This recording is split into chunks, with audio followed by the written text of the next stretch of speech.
I was going to say, Grandfather, did you ever see Neil Young? I asked. No.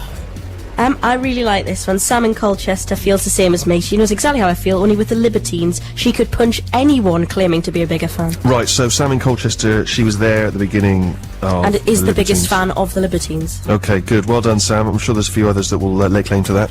Yeah, Heather saw the Strokes on their first tour in Cardiff with about 100 other people, but she probably got there first. Yeah, good. She can have the Strokes, no problem. Yeah, Greg in West Norwood went to what he thinks was Pavement's first UK show. I love it. It's so anal. It's brilliant. He thinks it. Really, to be honest with you, what was his name? That was Greg in West Norwood. I think Greg needs a little bit more confirmation. I can't put him in the ledger unless if he just thinks it was. He absolutely needs to know. And of course, more importantly, you can always say that you were, even if you've got. No one's ever going to look at the evidence for this, of course. I mean, for instance, I've always made claim, you know, growing up in Bristol, that I was there very much as part of the Bristol music scene. Yeah. Tricky, Portishead, and so on. Oh, no involvement, no involvement whatsoever. I grew up there. I missed the whole thing. How did we never go and see Massive Attack or any of them in some small dingy club? Why did it passed us all by? I never even met Gary Clay or nothing, nothing. And more worryingly than that, never once went to a kind of late 80s rave in a field anywhere. Like never drove around the South Circular or whatever. Damn it. But I tell people I do. Yeah, I mean, there are quite a few people claiming Kings of Leon, so we might have to determine somehow who's the winner of this Kings of Leon or... I think what we need is maybe specific date and venue. Yeah, I think so. Well, this is it. If you're going to claim to be the first, you've got to be able to back it up with detail. Exactly. I mean, you can remember specific venues. Yeah, absolutely. I mean, my Oasis story, which is better than yours, I think. You may have gone to see them play.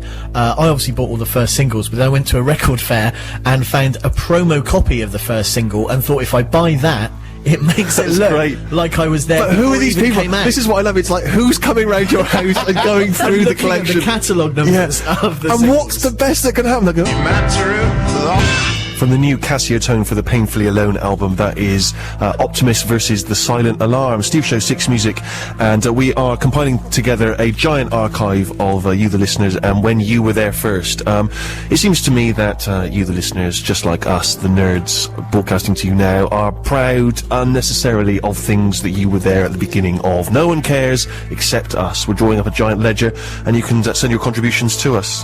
Tim in Manchester saw the Arctic Monkeys in front of a very small crowd at the Jabez Clegg in Manchester, May 2005, before everyone else jumped on the bandwagon. Good, So I need to back make a off. note because he's got a lot of excellent detail there. The Jabez Clegg? What the hell is the Jabez Clegg? It's obviously somewhere small and intimate, and he was part of a very tiny crowd there. Good, that's excellent. And he's got a specific date as well for us there, May 2005. It's a shame he's not given us the specific date, but never mind, we'll still give it to him. Yeah, he's in the archive. Yeah, email from Colin.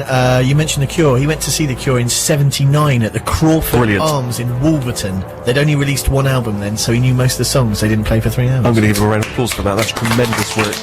I don't know if anyone can beat The Cure. I mean, we've had a lot of recent bands, but I think, yeah, some old school favourites would be, did you see Sir Cliff, perhaps in the early days? I think we're all very excited about finding out about that. People got a lot of nerve from Nico Case on the Steve Show, and that's from her new album Middle Cyclone, which is out now.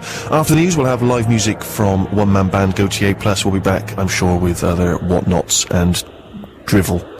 Yeah, that's something to look forward to.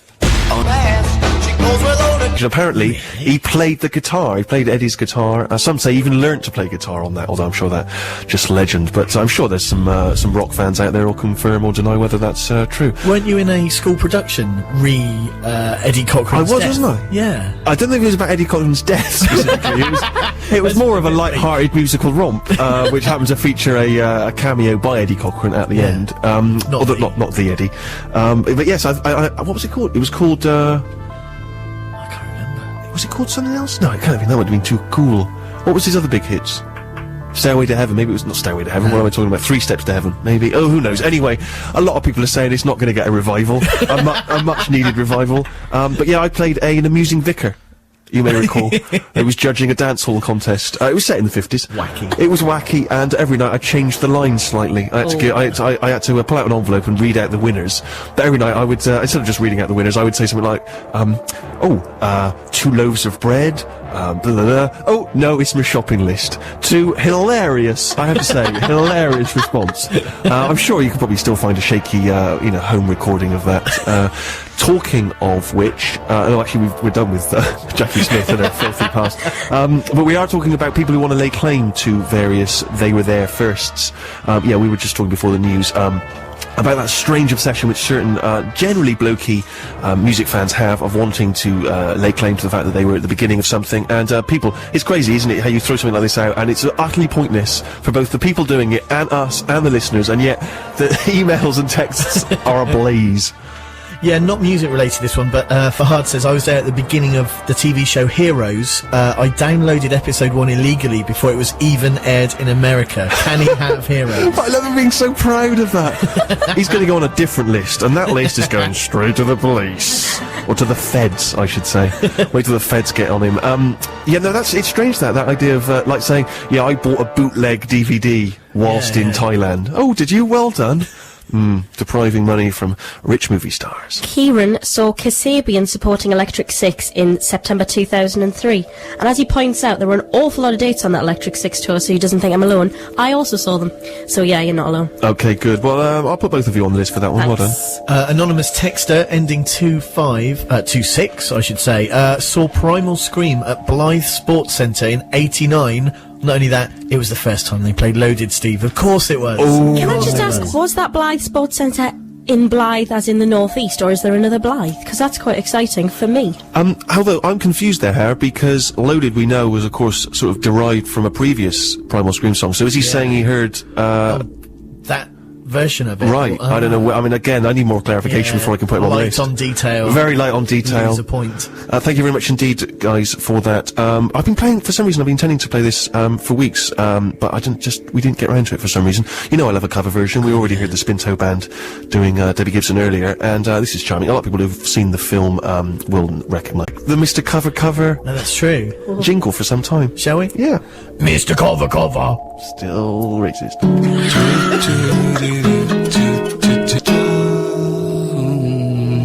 Brazilian musician Sue Jorge, who recorded, of course, a bunch of David Bowie cover versions in Portuguese for the film The Life Aquatic with Steve Zissou, and from that soundtrack, that's Rebel Rebel. We've moved into the hub. Big round of applause, please, as we welcome Gautier. Thank you very much.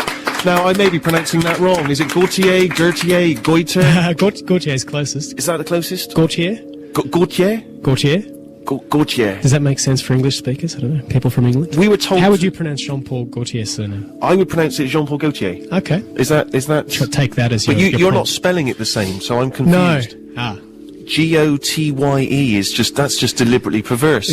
Little word of advice, my friend. We, the English, we like things nice and simple, nice and straightforward. And G-O-T-Y-E, I mean, we don't know if that's it sounds like it could be a longer name that's been abbreviated, gods of telecommunication. I have not thought it through, but you see where I'm going. Yeah, Game of the Year edition. Right, Game of the Year edition. So, but it's you Gautier, you're happy with that English Please, yeah. version of it? Okay, good. And, but you're not from, because that obviously sounds French, but you're not French? No, Belgian originally. Born in Belgium, but raised in Australia. Living in Australia. Right, and so you currently reside in Australia? Yep. And you've flown over especially at your expense just to do the show? Thank you so much. That's it. I really appreciate it.